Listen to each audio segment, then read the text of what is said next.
occasionally this member development can also come back to be really critical in member management and member supervisor issues. So I think about one time where I had a member who was really struggling. She kept having issues with her schedule and asking for flexibility from her site with her schedule, and was falling behind on hours, and they were just feeling like she wasn't committed anymore, and they didn't understand how to sort of re-engage her and help her see that she really needed to finish through. I mean, she was in the last quarter of her service, and it was like, oh, just like, let's try to stick with it, and how can we get her to the end? And the site was frustrated, and I was the program director, and we had a multi-site program. So I offered to say, hey, would you like me to chat with her and find out more about what's going on? And I had, a kind of coffee chat with her, and I asked her to, remind me about some of her personal goals, her professional goals, what she wanted to do after AmeriCorps. And that's really was helpful, because then we started talking about the issues she was having with time management and her commitment to the program. And it turned out that part of the challenge was she had a part-time job at a restaurant. She also had a school program she was doing. And then she also had this big volunteer commitment that she had made. And so all of that on top of her AmeriCorps service. And I said, okay, well, it sounds like you need to sort of weigh your priorities, and let's talk about some time management techniques. And we talked about it, and I thought, well, this is easy, because I said, I assumed that she had the job at the restaurant because she needed the money. I mean, that's usually what it is. And so I asked her about it. I said, do you really have to have those extra hours at the restaurant?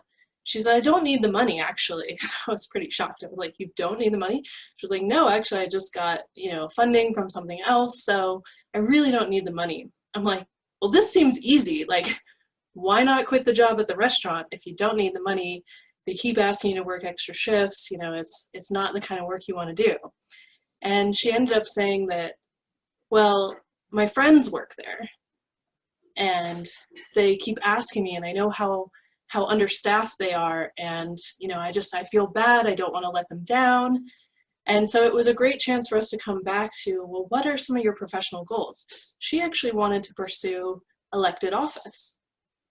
And I was like, teachable moment, teachable moment. I was like, you are going to hopefully get that chance. Like, I see the potential in you of running for elected office. And when you are in that situation, what are some of the struggles you're going to have in terms of balancing priorities?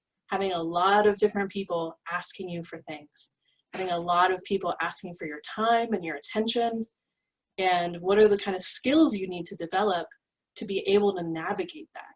And so it was able to kind of shift the conversation to, how is this a moment for you to really get uncomfortable with something that you don't want to do, but if you can use this as a chance to practice doing it, practice setting boundaries, saying no to people, getting clear about your priorities, having to push off commitments until you're done with the first one, I was like, this is actually going to be really huge for you.